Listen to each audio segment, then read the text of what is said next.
जय माँ पद्मावती, हर हर महादेव। आप सभी लोगों को पता है कि सावन का बहुत ही पवित्र महीना चल रहा है और इस पवित्र महीने में एक विशेष दिन आता है जिसे हम नागपंचमी के नाम से जानते हैं। और ये नागपंचमी इस बार 2025 में 29 जुलाई को पड़ रहा है। एक बहुत ही शानदार उपाय के बारे में हम लोग बात करने जा रहे हैं, जो कि शास्त्रों की कथा सुनकर बहुत ही अच्छे से आप लोगों को समझाऊंगी। और इस उपाय का नाम है आस्तिक मुनि के नाम से एक पत्ते का उपाय करना है। जिन भी लोगों के घरों में काल सर्प दोष हो जाता है, उनको पता भी नहीं चलता है और उनके घर में जहरीले जीव घुस आते हैं, जो कि उनको खतरा करते हैं, उनको नुकसान पहुंचाते हैं। तो आप सभी लोगों को आस्तिक मुनि के नाम से यह उपाय करना चाहिए और यह बहुत ही स्पेशल उपाय है। आप सभी लोग ज़रूर करना, ठीक है ना। आप सभी लोग मेरी ध्यान से बातों को सुनिए। आपको क्या करना है, स्क्रीन पे जो पत्ता दिखाई दे रहा है वह है समी वृक्ष के पत्ते।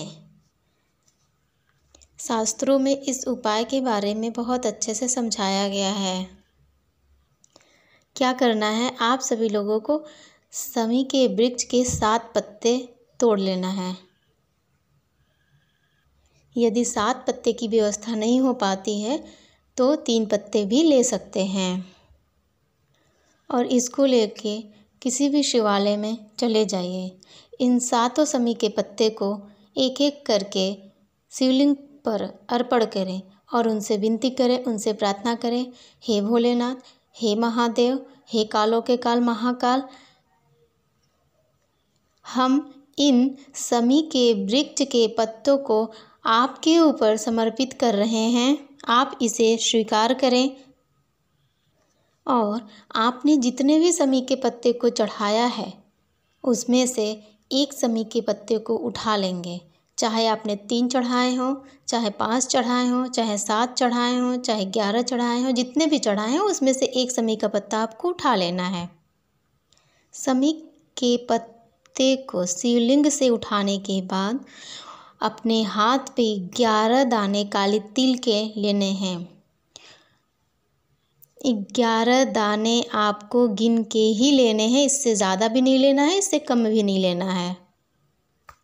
यदि आप शिवालय में कर रहे हैं तो अपने घर लाइए। यदि आप घर में कर रहे हैं तो भी घर के जितने भी कमरे हैं इनको हाथ में लेकर समी के पत्ते और 11 तिल के दाने को हाथ में लेकर पूरे रूम में घूम जाना है और अपने मेन डोर यानी जो लोहे का गेट होता है वहाँ पे अगर मिट्टी है तो मिट्टी के अंदर आस्तिक मुनि का नाम लेकर उसको मिट्टी के अंदर दबा दीजिए। यह बहुत ही खास उपाय है। आस्तिक मुनि का नाम शिव जी के शिवलिंग पे चढ़ाए गए समी के वृक्ष के पत्ते के साथ लिया जाता है और यह उपाय विशेष तौर पे नागपंचमी के दिन ही किया जाता है और साल भर किसी भी दिन इस उपाय को नहीं कर सकते हैं। आइए हम अपने दूसरे उपाय के बारे में बात करते हैं, जिससे कि घर के किसी भी प्रकार का कष्ट हो उसको दूर किया जा सके। कष्ट का मतलब चाहे वह व्यापार से संबंधित हो, स्वास्थ्य से संबंधित हो, पैसे से संबंधित हो, किसी और समस्या हो, कोई और समस्या हो, उसके लिए यह उपाय कर सकते हैं। क्योंकि सबके परिवार में अलग अलग कष्ट होते हैं। अलग अलग कष्ट से तात्पर्य यहाँ समस्या से है। किसी भी समस्या को आप वहाँ काउंट कर सकते हैं। सबसे पहले आपको एक धतूरे का फल लेना है। यह उपाय हम समस्या और कष्ट के लिए कर रहे हैं, तो इस उपाय में काले मिर्च का उपयोग ज़रूर करना चाहिए। तो इसमें 3 काले मिर्च का प्रयोग करेंगे और एक तांबे का लोटा लेना है। और चूँकि कल नागपंचमी है तो उस तांबे के लोटे में आपको गंगा जल भर लीजिए, या यदि गंगा जल नहीं भी है तो अपने घर का जल ले लीजिए और पहुंच जाना है शिवालय में महादेव के शिवलिंग के पास। आप लोग कोशिश करिएगा कि ये उपाय मंदिर में ही करें। सुबह से लेके शाम तक किसी भी टाइम आप यह उपाय कर सकते हैं।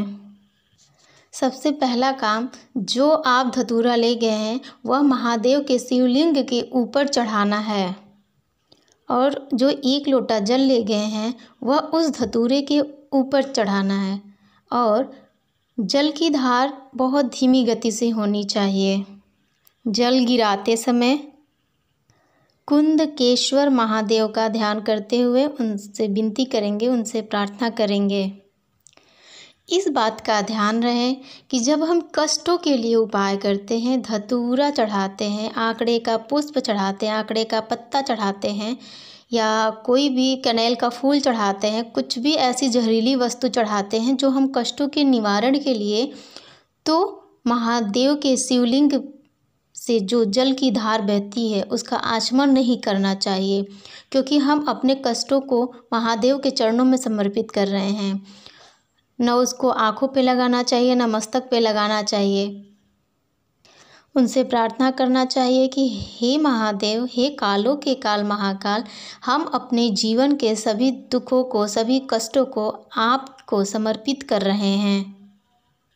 आप इसे स्वीकार करें और हमसे जो भी गलतियां हुई हैं आप हमें क्षमा करें प्रभु, और हमारे घर के सभी प्रकार के कष्टों को दूर करें। ऐसी प्रार्थना करनी चाहिए।